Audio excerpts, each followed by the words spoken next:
کیا حضرت علی کو مولا کہنا صحیح ہے؟ مولا کا معنی، یہ حدیث ہے یہ،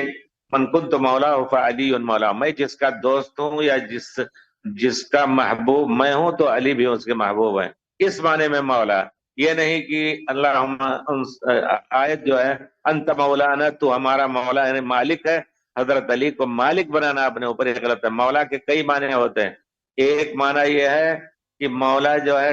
کوئی غلام کو آزاد کر دے تو آزاد کرنے والا وہ مولا ہوتا ہے، مولا من اعلیٰ کہتے ہیں، اور خود وہ آزاد کردہ غلام وہ مولا ہوتا ہے، یعنی ان کا آزاد کردہ غلام۔ اسی طرح مولا کے معنی جو کسی کا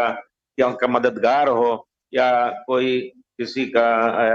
دوست ہو، یہ سب مولا کے معنی میں آتا ہے۔ تو اس عقیدے سے حضرت علی کو مولا آپ کہیں بے شک، لیکن یہ عقیدہ نہ ہو کہ ہمارے مالک ہیں یا ہمیں مولا کے معنی جس طرح ہم نے وہاں آیت میں پڑھا ہے، اللہ کیا ہے، آمن الرسول بما انزل الیہ من ربہ والمؤمنون کل آمن باللہ وملائکتہ وکتبہ ورسلہ لا نفرق بین احد من رسلہ غفرانک ربنا الیک المصیر ربنا لا تؤاخذنا ان نسینا واخطانا ربنا لا تحملنا ما لا طاقت لنا به واعف عنا واغفر لنا وارحمنا انت مولانا، تو ہمارا مالک ہے، فانصرنا علی القوم الکافرین۔ تو اس معنی میں اگر حضرت علی کو مولا کہیں گے تو مشرک ہم ہوں گے، یقیناً مشرک ہوں گے، یہ عقیدہ نہیں، لیکن بمعنی ہم علی حضرت سے محبت کرتے ہیں۔ بے شک پیارے رسول صلی اللہ علیہ وسلم کے داماد اور سب سے چھوٹے، اس وقت سب سے پہلے ایمان لانے والے، ہمارا حق ہے کہ ان سے